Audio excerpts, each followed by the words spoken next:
नमस्कार दोस्तों, स्वागत है आपका हमारे daily Chhattisgarh current affair series में। आज हम 1 जनवरी से 4 जनवरी के करंट अफेयर्स के बारे में चर्चा करेंगे। वीडियो की पीडीएफ प्राप्त करने के लिए आप हमारे टेलीग्राम से जुड़ सकते हैं। साथ ही साथ इसी तरह की करंट अफेयर की वीडियो देखने के लिए सब्सक्राइब करें हमारे इस यूट्यूब चैनल को। चलिए, पिछली वीडियो में हमने जो भी पढ़ा था उसका एक क्विक रिवीजन आप कर लेते हैं। छत्तीसगढ़ का पहला फार्मास्यूटिकल पार्क कहाँ बनेगा? नवा रायपुर में बनेगा। छत्तीसगढ़ के किस खिलाड़ी को प्रधानमंत्री राष्ट्रीय बाल पुरस्कार 2024 से सम्मानित किया गया है? हेमवती नाग को सम्मानित किया गया है। छत्तीसगढ़ सरकार ने कहां मेडी सिटी बनाने का फैसला लिया है? नवा रायपुर में मेडी सिटी बनाने का फैसला लिया है। केंद्रीय स्वास्थ्य एवं परिवार कल्याण मंत्रालय ने राज्य के कितने स्वास्थ्य केंद्रों को राष्ट्रीय गुणवत्ता आश्वासन मानक प्रमाण पत्र प्रदान किया है? 9 स्वास्थ्य केंद्रों को प्रदान किया है। किसे छत्तीसगढ़ वॉलीबॉल संघ का प्रदेश अध्यक्ष निर्वाचित किया गया है? श्री महेश गागड़ा को निर्वाचित किया गया है। दोस्तों, पिछले वीडियो का क्विज क्वेश्चन है कि गुरु घासीदास राष्ट्रीय उद्यान और तमोर पिंगला अभ्यारण्य छत्तीसगढ़ के कौन से क्रम का टाइगर रिजर्व बनेगा? चौथे क्रम का टाइगर रिजर्व बनेगा। ठीक है, आगे बढ़ने से पहले दोस्तों आपको नए वर्ष की हार्दिक शुभकामनाएं। यह नया साल आपके जीवन में समृद्धि और सफलता लेकर आए। ठीक है, चलिए आगे बढ़ते हैं हमारे आज के पहले प्रश्न की ओर। हमारा आज का पहला प्रश्न है, छत्तीसगढ़ राज्य का पहला सड़क सुरक्षा अनुभव कक्ष का उद्घाटन निम्न में से कहाँ किया गया है? 4 ऑप्शन यहाँ पे दिए गए हैं। इसका सही उत्तर है ऑप्शन डी, कबीरधाम में किया गया है। चलिए डिटेल में पढ़ते हैं। छत्तीसगढ़ के उप मुख्यमंत्री श्री विजय शर्मा ने परिवहन कार्यालय कबीरधाम में छत्तीसगढ़ का पहला सड़क सुरक्षा अनुभव कक्ष का उद्घाटन किया। उन्होंने कहा कि यह कक्ष मुख्यमंत्री श्री विष्णुदेव साय के नेतृत्व में राज्य में सड़क सुरक्षा के प्रति जागरूक करने के लिए किए जा रहे प्रयासों की एक कड़ी है। कबीरधाम जिला प्रदेश का पहला जिला है जहां इस प्रकार का अनुभव कक्ष स्थापित किया गया है। सड़क सुरक्षा अनुभव कक्ष का उद्देश्य नागरिकों में सड़क सुरक्षा के प्रति जागरूकता बढ़ाना है। इस कक्ष में विभिन्न प्रकार के सड़क सुरक्षा संबंधी जानकारी और सामग्री प्रस्तुत की गई है, जिसमें वाहन चालकों को दुर्घटनाओं से बचने के उपाय, ट्रैफिक नियमों के पालन और सुरक्षित ड्राइविंग के बारे में बताया गया है। उप मुख्यमंत्री श्री शर्मा ने कहा है कि इस प्रक्रिया का उद्देश्य है सुनिश्चित करना है कि प्रत्येक व्यक्ति ट्रैफिक नियमों, चालन प्रक्रिया और सुरक्षित वाहन संचालन के महत्व को गहराई से समझे। ऑडियो वीडियो सत्र पूरा करने के बाद प्रतिभागियों को एक प्रमाण पत्र प्रदान किया जाएगा। यह प्रमाण पत्र यह दर्शाएगा कि उन्हें सड़क सुरक्षा के नियमों को समझ लिया है। हमारा अगला प्रश्न है, छत्तीसगढ़ राज्य का पहला एआई डाटा सेंटर निम्न में से कहां बनेगा? 4 ऑप्शन यहाँ पे दिए गए हैं। इसका सही उत्तर है ऑप्शन ए, नया रायपुर में बनेगा। आधुनिक समय में आर्टिफिशियल इंटेलिजेंस की बढ़ती उपयोगिता और वैश्विक स्तर पर एआई सर्विसेज की बढ़ती आवश्यकताओं को ध्यान में रखते हुए मुख्यमंत्री श्री विष्णुदेव साय एवं वित्त मंत्री श्री ओपी चौधरी के नेतृत्व में नया रायपुर अटल नगर में छत्तीसगढ़ का पहला एआई डाटा सेंटर बनाया जाएगा। इसके प्रथम चरण में नवा रायपुर के सेक्टर 22 में 5 मेगावाट के जीपीयू लगाए जाएंगे, जिसे भविष्य में 5-5 मेगावाट की क्षमता से बढ़ाया जाएगा। यह कार्य लगभग 2 वर्ष में पूरा होगा। निर्माण के लिए सेक्टर 22 में 14 एकड़ भूमि का चिन्हांकन भी किया गया है। तो ध्यान रखिएगा दोस्तों, छत्तीसगढ़ राज्य में आर्टिफिशियल इंटेलिजेंस मतलब एआई डाटा सेंटर बनाया जाएगा। ठीक है, कहां बनाया जाएगा? नवा रायपुर में बनाया जाएगा। इस प्रथम चरण में 5 मेगावाट के जीपीयू लगाए जाएंगे और इसे 5-5 मेगावाट की क्षमता से बढ़ाया जाएगा। ठीक है, कितने एकड़ भूमि चिन्हांकित की गई है इसके लिए? 14 एकड़ की भूमि को चिन्हांकित किया गया है। ठीक है, राज्य शासन का उद्देश्य है कि एआई डाटा सेंटर स्थापित करने वाली कंपनियों के सहयोग से शहर को विशेष आर्थिक क्षेत्र बनाया जाए। हमारा अगला प्रश्न है, प्रधानमंत्री जन औषधि परियोजना के तहत राज्य सरकार ने 26 जनवरी 2025 तक कितने जन औषधि केंद्रों की स्थापना का लक्ष्य निर्धारित किया है? 4 ऑप्शन यहाँ पे दिए गए हैं। इसका सही उत्तर है ऑप्शन सी, 151 जन औषधि केंद्रों की स्थापना का लक्ष्य निर्धारित किया गया है। मुख्यमंत्री श्री विष्णुदेव साय के नेतृत्व में प्रधानमंत्री जन औषधि परियोजना के तहत राज्य सरकार ने 26 जनवरी 2025 तक 151 जन औषधि केंद्रों की स्थापना का लक्ष्य निर्धारित किया है। इन केंद्रों के माध्यम से प्रदेश के जरूरतमंद नागरिकों को सस्ती और उच्च गुणवत्ता वाली दवाइयां उपलब्ध होंगी, जिससे स्वास्थ्य सेवाएं और भी सुलभ और किफायती हो सकेंगी। ठीक है दोस्तों, तो ध्यान रखिएगा, छत्तीसगढ़ सरकार ने यह लक्ष्य रखा है कि 26 जनवरी 2025 तक 151 जन औषधि केंद्रों की स्थापना की जाएगी। ठीक है, अभी वर्तमान में कितने जन औषधि केंद्र है? वर्तमान में जो है ना वो 68 जन औषधि केंद्र है और दिसंबर 2024 के अंत तक जो है वो 119 है।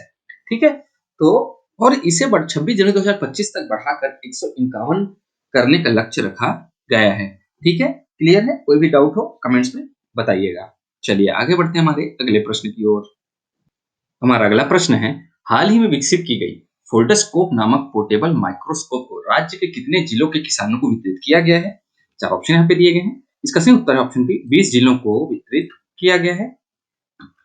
मुख्यमंत्री श्री विष्णुदेव साय की विशेष पहल पर छत्तीसगढ़ में खेती को उन्नत और लाभकारी बनाने के लिए लगातार नित नए नवाचार किए जा रहे हैं। छत्तीसगढ़ राज्य कृषि प्रधान राज्य है। यहाँ की 70% से अधिक आबादी खेती किसानी पर निर्भर है। छत्तीसगढ़ में फसलों की कीट प्रकोप प्रबंधन और उन्नत नस्ल के पशुपालन को बढ़ावा देने के उद्देश्य से किसानों को फोल्डस्कोप माइक्रोस्कोप के उपयोग के लिए प्रेरित एवं प्रोत्साहित किया जा रहा है। राष्ट्रीय जैविक तनाव प्रबंधन संस्थान के सहयोग से छत्तीसगढ़ के 20 जिलों के किसानों को फोल्डोस्कोप नामक पोर्टेबल माइक्रोस्कोप वितरित किया गया, जिसका उद्देश्य किसानों को खेती और पशुपालन में वैज्ञानिक तकनीकों से सशक्त बनाना है। तो ध्यान रखिएगा दोस्तों, फोल्डोस्कोप को किसने बनाया है? राष्ट्रीय जैविक तनाव संस्थान प्रबंधन के सहयोग से बनाया गया है। कितने जिलों को किसानों को वितरित किया गया है? 20 जिलों के किसानों को वितरित किया गया है, या ये बोल सकते हैं कि 20 जिलों के किसान इसको उपयोग कर रहे हैं। ठीक है, इसका उद्देश्य क्या है? किसानों को खेती और पशुपालन में वैज्ञानिक तकनीकों से सशक्त बनाना है ना? चलिए और पढ़ते हैं इसके बारे में डिटेल में। फोल्डोस्कोप एक किफायती और पोर्टेबल माइक्रोस्कोप है, जिसे स्टैनफोर्ड यूनिवर्सिटी के भारतीय अमेरिकी वैज्ञानिक प्रोफेसर मनु प्रकाश और उनकी टीम ने विकसित किया है। इसे 2014 में लॉन्च किया गया था। तब से इसका उपयोग शिक्षा, शोध और निदान के लिए किया जा रहा है। फोल्डस्कोप का उपयोग किसान कीट और रोग का पता लगाने, मिट्टी की गुणवत्ता की जांच और पानी के विश्लेषण के लिए कर रहे हैं। अब तक फोल्डस्कोप से 16 प्रकार के फफूंद रोगों और उनके कारक जीवों की पहचान हो चुकी है। ठीक है, इसकी मदद से फसलों में पाउडरी फफूंद, पत्ती झुलसा, पत्ती धब्बा और कटाई के बाद होने वाली बीमारियों की पहचान की जा रही है। ठीक है, चलिए आगे बढ़ते हैं हमारे अगले प्रश्न की ओर। हमारा अगला प्रश्न है, केंद्र सरकार ने यूनिटी मॉल परियोजना के लिए छत्तीसगढ़ राज्य को कितने करोड़ रुपए की स्वीकृति दी है? इसका सही उत्तर है ऑप्शन बी, 200 करोड़ रुपए की स्वीकृति दी है।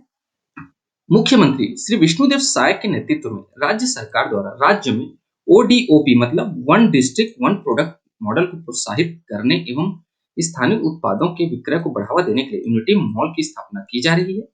राज्य में यूनिटी मॉल की स्थापना के लिए केंद्र सरकार ने 200 करोड़ रुपए की स्वीकृति दी है, जिसमें से 100 करोड़ रुपए को कैपेक्स पूंजीगत व्यय के तहत अग्रिम रूप में प्रदान किए गए।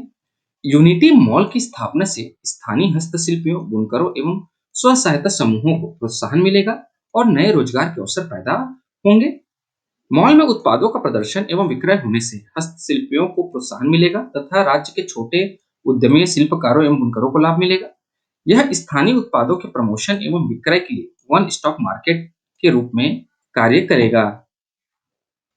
हमारा अगला प्रश्न है, ग्रीन जीडीपी के लिए पारिस्थितिकी तंत्र का मूल्यांकन शुरू करने वाला देश का पहला राज्य कौन बना है? चार ऑप्शन यहाँ पे दिए गए हैं। इसका सही उत्तर ऑप्शन सी, छत्तीसगढ़ बना है। चलिए डिटेल में पढ़ते हैं। वन पारिस्थितिकी तंत्र सेवाओं को ग्रीन जीडीपी के साथ जोड़ने की पहल शुरू करने वाला छत्तीसगढ़ देश का पहला राज्य बन गया है। इसका उद्देश्य क्या है?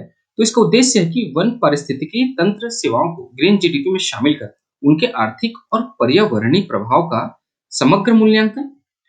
इस पहल के द्वारा पारिस्थितिकी तंत्र सेवाओं के व्यापक मूल को माप कर छत्तीसगढ़ के सतत विकास में रेखांकित किया जाएगा। ठीक है दोस्तों, तो ध्यान रखिएगा, वन पारिस्थितिकी तंत्र सेवाओं को ग्रीन जीडीपी के साथ जोड़ने की पहल शुरू करने वाला छत्तीसगढ़ जो पहला राज्य बना है। उद्देश्य क्या है? पर्यावरणीय प्रभाव का समग्र मूल्यांकन। ठीक है, अब इनकी प्रमुख सेवाएं क्या होगी, मतलब ग्रीन पारिस्थितिकी तंत्र को जीडीपी में जोड़ने से क्या सेवाएं मिलेंगी? तो कार्बन अवशोषण, जल पुनर्भरण, जल शुद्धिकरण, ये सेवाएं मिलेंगी। जैव विविधता संरक्षण, परागण, मृदा उर्वरता में सुधार आएगी, वायु गुणवत्ता में सुधार आएगा, जल प्रवाह प्रबंधन होगा, प्राकृतिक आपदाओं से सुरक्षा होगी, पर्यावरण, पर्यटन और सांस्कृतिक धरोहर का संरक्षण भी होगा। ठीक है, अब इसमें छत्तीसगढ़ का क्षेत्रीय योगदान क्या है? तो छत्तीसगढ़ का जो है 44% भूभाग वन क्षेत्र से आच्छादित, वनों का राज्य की ग्रामीण अर्थव्यवस्था और लाखों लोगों की आजीविका में अहम योगदान होगा। ठीक है, इस पहल से क्या लाभ होगा? तो छत्तीसगढ़ को इस पहल से पहला तो सतत विकास का लाभ होगा, जैसे कि आर्थिक और पर्यावरणीय प्रगति में संतुलन आएगी। भविष्य की पीढ़ियों के लिए संसाधनों का संरक्षण होगा। दूसरा इसमें है आर्थिक प्रभाव आएगा। इसमें जो है वनों के प्रत्यक्ष और अप्रत्यक्ष लाभों का जीडीपी में समावेश होगा। जलवायु परिवर्तन के प्रभावों का प्रबंधन होगा। ठीक है, तीसरा है सामाजिक आर्थिक विकास भी होगा। ठीक है, तो इस पहल से स्थानीय समुदायों की भागीदारी बढ़ेगी। पर्यटन, जंगल सफारी, नेचर ट्रेल्स और इको कैंपिंग के माध्यम से रोजगार का विकास होगा। ठीक है, आज की इस वीडियो में इतना ही दोस्तों। आशा करता हूँ आपको हमारी वीडियो पसंद आई होगी। अगर आपको हमारी वीडियो पसंद आती है तो इसे लाइक करें, शेयर करें और हमारे इस चैनल को सब्सक्राइब करें। इस वीडियो को देखने के लिए आपका बहुत बहुत शुक्रिया। Thank you very much.